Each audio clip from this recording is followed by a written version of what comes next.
Welcome to CUTV News Update, bringing you the latest from your university and your union. My name is Jordan Woodhouse and these are a few things that have been happening on campus. The Arts and Social Sciences Library refurbishment is nearly finished. Since July 2014, the library has undergone renovation, which is expected to be completed in the next few days.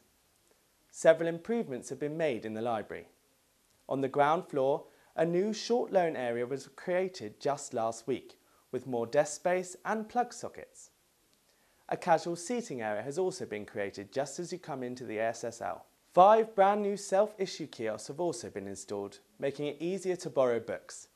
Toilets, wheelchair access and temperature control in the library have also been improved in certain areas. We spoke to Duncan Montgomery, the on-site librarian, about the refurbishment. So first of all, Duncan, could you tell us a little bit about what the refurbishments consisted of? It's consisted of work on the ground floor primarily and also on the lower floor, repositioning where certain services are based and changing the look and feel very much of the whole building. Are there any big differences between the old library and the new library that students should be aware of in terms of things like layout and where the books should be? Or certainly some of the layouts have changed. The short loan area has physically moved, but it's primarily still on the ground floor. The 7-day loans have moved into the rest of the collection, and there have been considerable changes on the law floor. There's not a separate short loan. All those books are now integrated with the rest of the collection. We've put in a different range of study spaces, and one of the key things that we've done, wherever possible, we've put more PowerPoints into the building, because that's been something that the students have requested on numerous occasions in the past, and until now we've not been able to do that. do you think there'll be a big benefit to the university as a whole from the refurbishment? Or? I think this is an indication of the type of things that we can achieve should the university choose to invest money in our library services.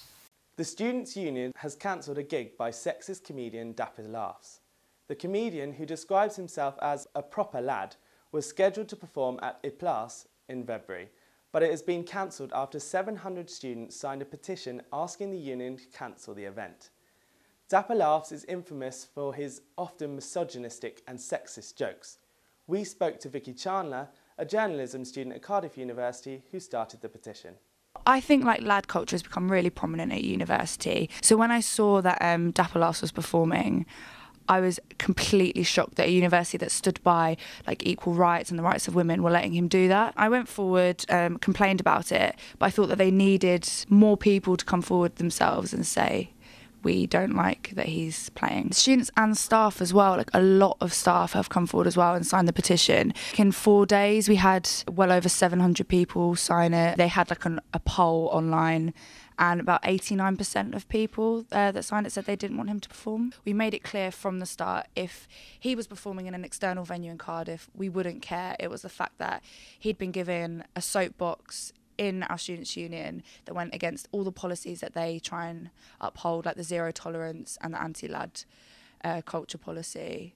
I'm really, really pleased, because I never thought that my voice would have actually been heard. Part of me did think that Students' Union might be more concerned of profit and the revenue it might bring rather than our voice, but they've listened to their students. They completely agree with us. They were shocked themselves that they let him in because it came through an external promoter.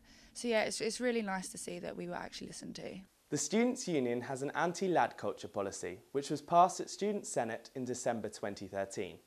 In addition to this, the union also has a strict zero tolerance policy, as well as a strong women's association that protects women's welfare and advocates against issues of sexism. We met with Women's Officer Laurel Carter to find out her thoughts on the issue. I'm glad the Students' Union have responded to the student pressure. After all, the petition has received over 700 signatures. How did the union let this happen in the first place? I do respect that the Students' Union, they have events booked in externally, and apparently when the event was booked to take place, the promoters don't necessarily tell the union who's going to be performing. They just say, oh, we're booking the union for this day, and then it comes out when the tickets go on sale who that person actually is. So I am fully believe and I'm fully aware of that the union weren't aware that this person was due to perform until the tickets were actually on sale. So I don't put any blame on the union whatsoever. What's going to be done to ensure that something like this doesn't happen again? From what I'm aware, I think the union and the SU president will be looking into whether we can kind of input like a vetting procedure to make sure that any kind of future acts are booked are kind of just a brief check to make sure that they are suitable for the union. This does currently take place for societies and clubs in the SU. When they want to use the SU, they always have to declare if there's someone external coming along, but it doesn't actually take place for the external promoters, so I think that's just something that we need to put in place. Last year, a study found that Cardiff University had the worst sexual health services out of all Russell Group universities. The study graded the universities on student satisfaction, campus information and services. This year, little is being done to improve the standards of sexual health services in the union. We interviewed the co-president of the Sexual Health Awareness Group, James Ledward, and Vice President of Welfare, Faraz Alaudin, to find out why the standards are so low and what the union could do to improve it. How do you think the lack of sexual health services is affecting students? People don't know where they can go if they've got a problem. All the university services have been shut down now, so SHAG is the only student-targeted service now for sexual health. And I think the big issue is people just don't know where they can go, or they don't know about Cardiff Royal Infirmary to actually go and get help if they need it. So what do you think Cardiff University and the union can do to improve this? They need to signpost it more. They need to get some form of a student focused service back in place.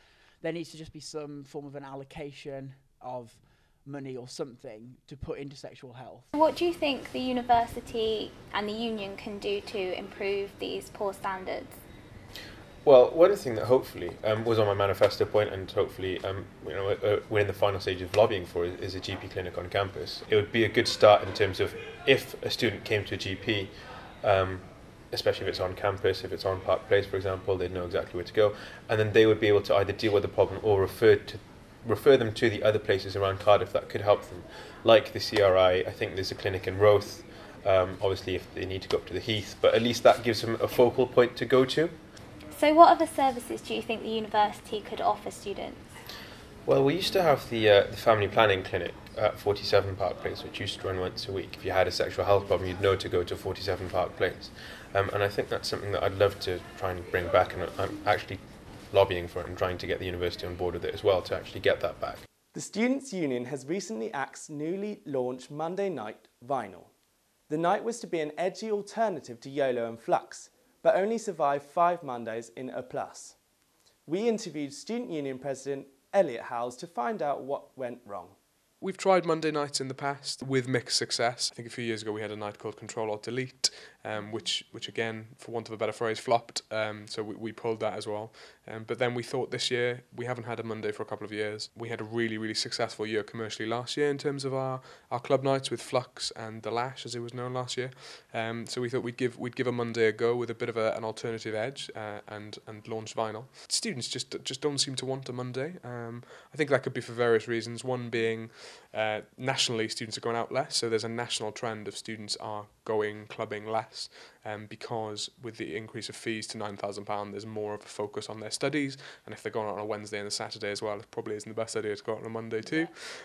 Also, if they do want to go out and they come to YOLO on a Wednesday and Flex on a Saturday, I can't blame them for wanting to go somewhere else on a Monday. But also, we're really fortunate to have a huge venue here, so a Place has a capacity of about 2,500 people, so you need a good 1,000 for it to look full, and we were getting 200-300 some nights, and in somewhere like Glam or Tiger that would look like a good night out. But what comes with the luck of having such a great venue is it takes a lot to fill it, so we just can't run an event like that with that few people. Are there any plans to make YOLO and Flux more alternative? I don't think there are any plans in the pipeline to change the way that YOLO or Flux runs. Everyone loves that sort of mainstream cheese, and the fact that the union is just kind of a place to go and nobody really cares what you look like or what you're dancing to, and I think that's what's so charming about it, if we can say that. That's it for this week. CUTV News will be back next week with more